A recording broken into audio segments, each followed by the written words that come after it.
down to just 4 more teams, so 2 more games tomorrow or July 6th and July 7th, and then this weekend will be the 3rd place game in the championship, true world championship game of football, soccer, of calcio, of football, and yeah, World Cup's been awesome, and I'll go from game to game of the last round of the quarterfinals, and now we're moving on to the semifinals. This week, actually on the 6th, will be Netherlands versus Uruguay, and then on the 7th, we're going to have Germany versus my team right now, Spain. So hopefully España can win that one. But let's just backtrack a little bit. And the first game I want to talk about was the Dutch over the Brazil. That was huge. That was so huge. Oh, I saw that could happen. I kind of predicted it my last one, because I saw that the Dutch could beat them, and I felt that Brazil was vulnerable. And kind of on a personal level, when it comes to soccer, there's probably 3 greatest influences on my soccer, and first one would be the Air Force Academy soccer camps, since I grew up on the Front Range, and so I went to the Air Force Academy soccer camps several years in a row and played competitively in the Colorado Springs area. And then, so that aside, my other biggest influences is Winning Mood Soccer Camp, which was run by professional Dutch players, so Holland, Netherlands. So I have a lot of Holland, Netherlands soccer influence on my personal modest skills. And then the other biggest influence is probably a figure that everybody knows from Lewis Palmer, and even on the Front Range with Vic Garcia, who is actually from Brazil. And so really my skills developed as a soccer player from actually playing pickup games with my peers and players that were above me, like Mike Elliott, and then players that were in grades above me that I was competing against, and then people that would just show up at my high school and just play. But I'll say the other big influence is Brazil with Vic Garcia. I mean, personally, I like Italians' style of play when they play really well, and actually Spain right now, I'm sure they'd hate to hear that, but their play right now, when they're playing good with precise touches, quick ball movement, and working it down the field in a very tactical and efficient manner, that actually reminds me of really strong Italian teams in the past. But getting back on those tangents, I was really hoping that the Dutch would beat Brazil, and they did, and so that was just a thrill. And so that was a great game. The Uruguay versus Ghana game was pretty exciting, especially, I mean, it went into overtime, and at the 120th minute, actually the 121st minute, the ref, of course, should have called the game before. Ghana kicked it on goal, and saving the game for Uruguay, a handball as it was going in the net, so they got a PK. The guy missed the PK, shanked it over, or he hit the post, I think, and or was it, or did he just shank it right over? I think he might have hit the post. And so then they went into a shootout, and then that was Ghana's shooting.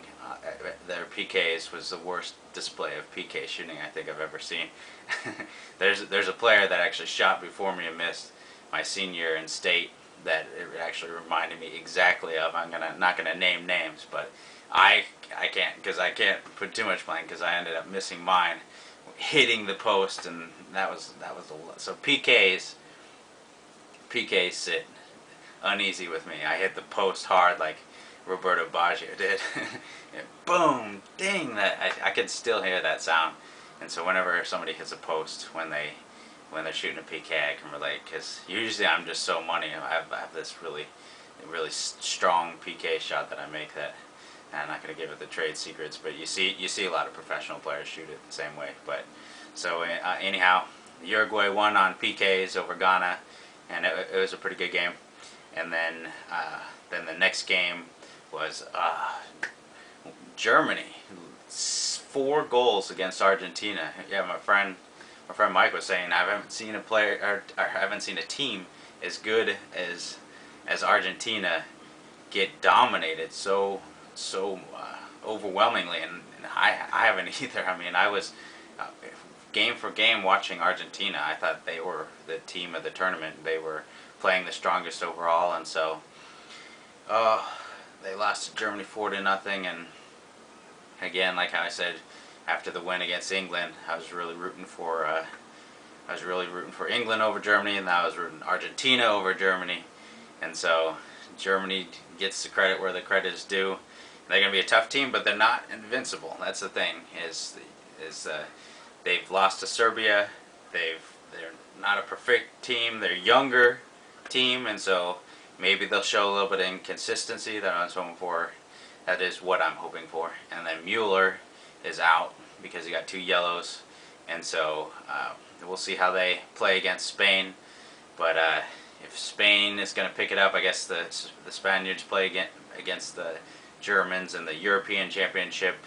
It was either last year or the year before, and beat them. So Germany will have a little bit of a motivation to pay that loss, but hopefully Spain will maintain their dominance over Germany. How I love to say that, and go Spain, baby.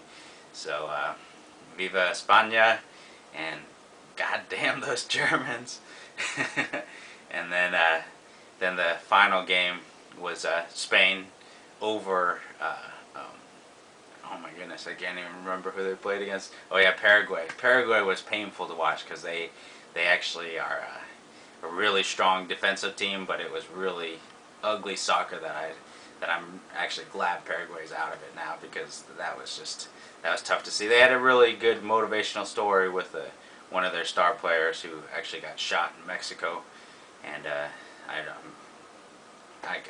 understand that. I appreciate that, and they had kind of a motivational reason why you could cheer for them. But that style of soccer is my least favorite style of soccer to watch. Just excessively defensive. Even though I know the importance of a strong defense, more entertaining soccer is really strong ball movement, exactly how Spain is playing in their better games. So quick triangle passes, touching back and forth, working it up, finding weak points in the army, the chinks in the armor, and just tactically moving it up. And if it doesn't work, pass it back, then work it up the other side, switch fields, short, short, long, short, short, short, short, long, long. No, but they usually go short, short, short, and so.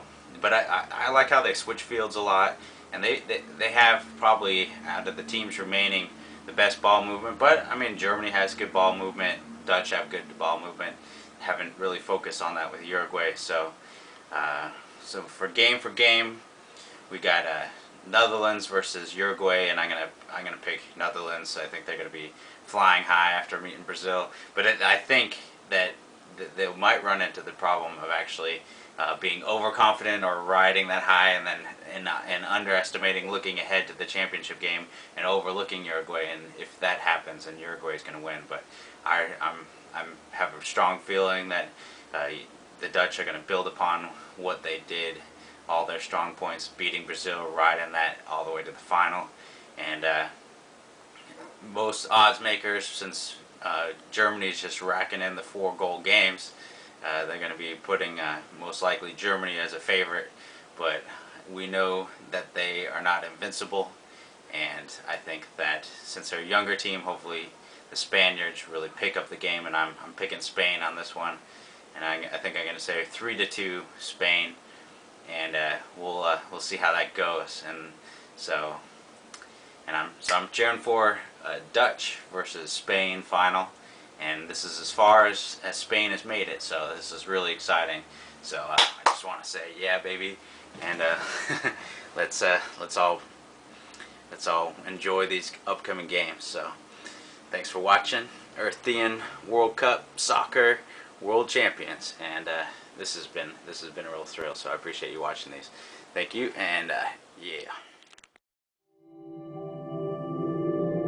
Perspective, Earthian.